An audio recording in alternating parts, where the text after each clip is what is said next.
아침 묵상에 오신 여러분들을 환영하고 축복합니다. 또 하나님께서 우리에게 새로운 날을 허락하셨는데요. 새로운 날에 걸맞는 새로운 은혜로 우리의 인생을 채워줄 줄 믿습니다. 특별히 오늘은 이번 한 주간의 마지막 날이죠. 이번 한 주간 잘 마무리하고 또 힘차게 주말 맞이했으면 좋겠습니다. 오늘은 아볼로가 담대히 전도하다라는 제목을 가지고 사도행전 18장 24절부터 28절까지 말씀을 좀 살펴봤으면 좋겠습니다. 우리 24절부터 26절까지 말씀 같이 한번 읽어볼까요? 알렉산드리아에서 난 아볼로라는 유대인이 에베소에 이르니 이 사람은 언변이 좋고 성경에 능통한 자라. 그가 일찍이 주의 도를 배워 열심으로 예수에 관한 것을 자세히 말하며 가르치나 요한의 세례만 알따름이라. 그가 회당에서 담대히 말하기 시작하거늘 브리스길라와 아굴라가 듣고 데려다가 하나님의 도를 더 정확하게 풀어 이르더라. 네. 어저께까지 우리가 바울의 2차 전도 여행에 대해 살펴봤어요. 바울이 2차 전도 여행을, 선교 여행을 마무리하죠. 그래서 마지막으로 에베소에서 복음을 전한 이후에 다시 안디옥으로 돌아가게 됩니다. 그래서 늘 바울의 전도 여행의 시작은 어디서 하냐면 안디옥에 시작을 해요. 그래서 안디옥에 시작해서 안디옥 돌아가면 전도 여행이 끝난 거예요. 그래서 1차 전도 여행이 끝나고 2차 전도 여행이 끝난 다음에 바울이 안디옥으로 돌아갔습니다. 그런 다음에 에베소에 어떤 일이 있었냐면 아볼로라는 사람이 에베소에 오게 돼요. 이 사람은 누구냐면 유대인이라고 이야기를 합니다. 그리고 알렉산드리아에서 태어났다고 그랬어요. 알렉산드리아는 정통 유대 지역은 아니죠. 근데 이곳에서는 많은 유대인들이 살았던 것 같아요. 이 사람은 이 에베소에 왔다고 그러는데 아마 바울이 떠난 지 1년 정도 후에 오지 않았겠는가라고 성경신학자들은 예측하고 있습니다. 이 사람에 대해 소개하는데 뭐라고 되어 있냐면 언변이 좋다라고 이야기를 합니다. 언변이 좋다는 것은 말재주가 있다라는 의미도 있지만 학문이 깊다라는 의미도 있어요. 그래서 아마 다양한 학문에 대해서 배우고 조예가 깊었던 사람인 것 같아요. 뿐만 아니라 성경에 능통했다라고 이야기하죠. 세상 학문뿐만 아니라 성경에 대해서 굉장히 잘 알았던, 특별히 구약 성경에 대해서 잘 알았던 사람인 것 같아요. 이 사람이 회당에 와서 뭐를 했냐면 예수님에 대해서 복음을 전한 거죠. 그런데 이 사람이 예수에 대해서 복음을 전했는데 무엇까지밖에 알지 못했다고 그랬어요? 요한의 세례만 알따름이다라고 이야기를 했어요. 여기서 요한은 예수님의 제자 요한이 아니라 세례 요한을 의미합니다. 세례 요한은 예수님이 오시기 전에 활동했던 사람이죠. 그래서 하나님께서 이에게 맡기신 사람은 너는 광야의 소리다. 예수님이 오실 길을 예비해라. 라고 이야기를 합니다. 그래서 세례 요한이 요단강에서 이스라엘 백성들에게 이야기하죠. 너희가 세례를 받으라. 그 당시에 세례는 누가 받았냐면 이방인들 중에서 이스라엘 사람, 유대인이 되고자 하는 사람들이 세례를 받고 유대인이 됐어요. 그런데 아니란 거예요. 정말 니네가 세례 받아야 될 사람들은 이방인이 아니라 너희 유대인이란 거예요. 너희가 먼저 회개하고 하나님 앞에 돌아와야 된다는 거예요. 그래서 이렇게 요한이 전한 메시지에 굉장히 큰 반응을 일으켰습니다. 그래서 전국 각처에 있는 유대인들이 와서 요한에게 세례를 받았어요. 그러면서 요한이 뭘 증거했냐면 예수님에 대해서 나는 광야에서 외치는 소리다. 나는 예수님이 오시는 메시아가 오실 너희가 기다리던 메시아가 오실 길을 예비하는 사람이다. 그럼 그 메시아는 누구냐? 그 메시아가 바로 예수님이다. 라고 증거한 거죠. 여기까지만 알았던 것 같아요.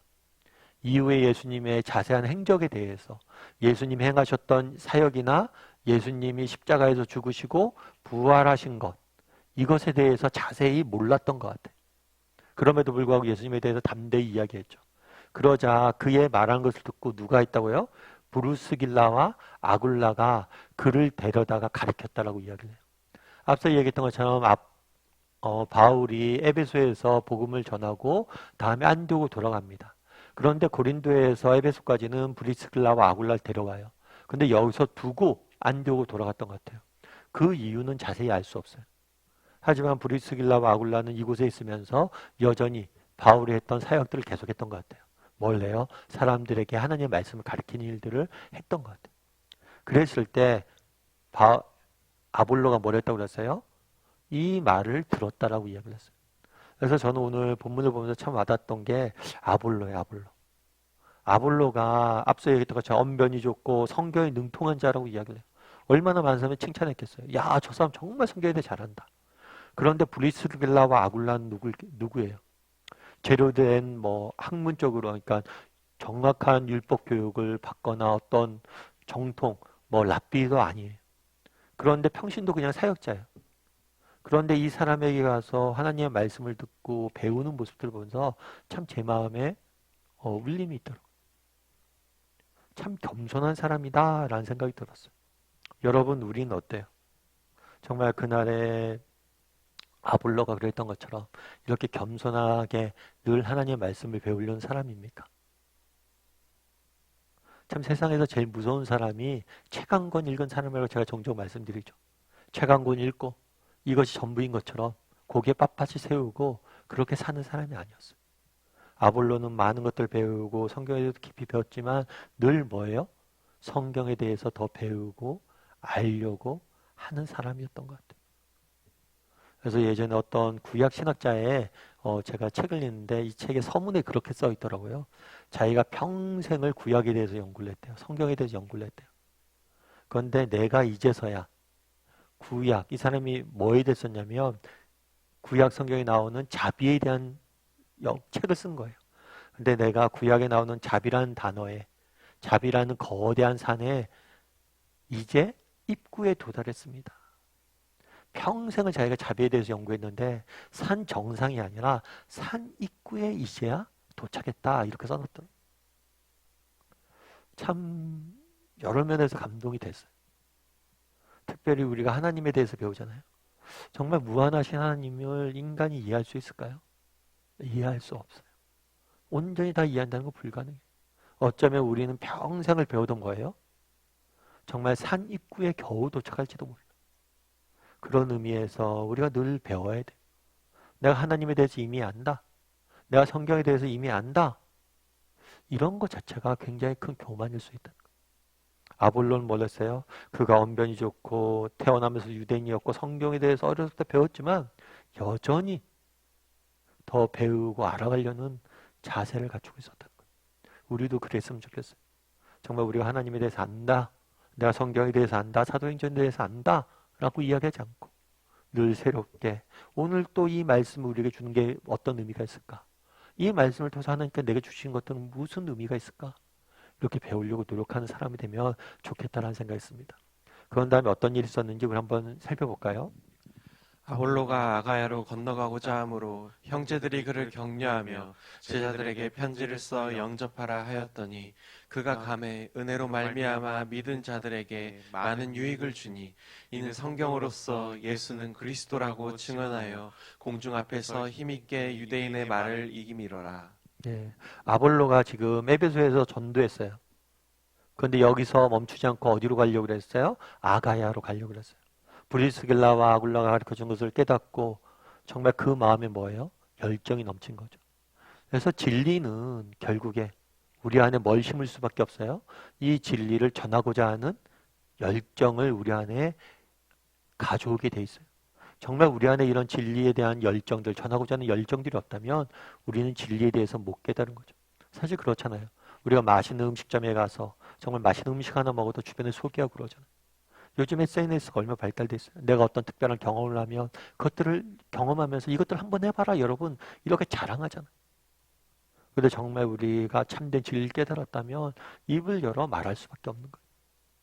그래서 아가야로 갔다고 그랬는데 이 아가야는 아마 고린도 지방에 갔던 것 같아요. 그래서 이 고린도 지방에서 많은 사람들에게 뭘 했다고 그랬어요? 믿는 자들에게 많은 유익을 주니라고 되어 있죠. 고린도에서 열심히 사역했던 것 같아요. 훗날 바울이 고린도 교회에 편지를 쓰면서 이렇게 되어 있습니다. 나는 심었고 아볼로는 물을 주었을 때 오직 하나님께서 자라게 하셨다. 나는 심었고 고린도에서 바울이 먼저 복음을 전했죠. 그 다음에 누가 간 거예요? 아볼로가 가서 그들에게 그들의 믿음을 자랄 수 있도록 했던 모습을 보게 됩니다. 그래서 오늘 본문을 보면 참 재미있죠. 그날에 바울은 돌아갔어요. 그런데 브리스길라와 아굴라를 남겨두셨죠. 하나님께서. 남겨두셨다고 뭘 했어요? 아볼로를 세우게 하셨죠. 그리고 아볼로가 또 뭐예요? 다시 고린도에 가서 사람들을 세우잖아요. 참 하나님께서 정말 한 사람 한 사람을 부르실 때 아볼로를 위해서 브리스길라와 아굴라를 남겨놨고 이 아볼로를 통해서 고린도 사람들 또 키우잖아요. 그러니까 촘촘 연결돼서 서로가 서로의 역할들을 잘 감당하고 있는 모습들을 보게 됩니다. 여러분, 스티븐 잡스라고 아마 아실 거예요. 지금은 돌아가신 지 10년이 넘었기 때문에 많은 사람들 기억에 사라졌지만 한때는 혁신의 아이콘으로 알려져 있죠. 그래서 애플을 창업하고 만들고 애플을 이끌었던, 그래서 우리가 쓰는 이 핸드폰이나 이런 기술들을 만들어냈던 사람이었죠.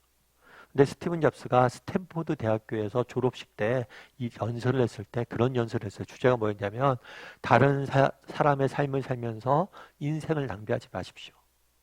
스탠포드 대학교는 얼마나 똑똑한 사람들이에요. 그 똑똑한 사람들이 이제 대학교를 졸업하고 세상에 나가잖아요. 근데 그들에게 얘기하는 거예요. 여러분 인생을 낭비하지 마라. 그런데 이 인생을 낭비한 이유는 뭐예요? 다른 사람의 삶을 살면서 비교하고 경쟁하면서 그렇게 살지 말라는 거예요. 오늘 본문도 마찬가지. 바울은 에베소를 떠났어요. 근데 브리스길라와 아굴라는 남아있었죠.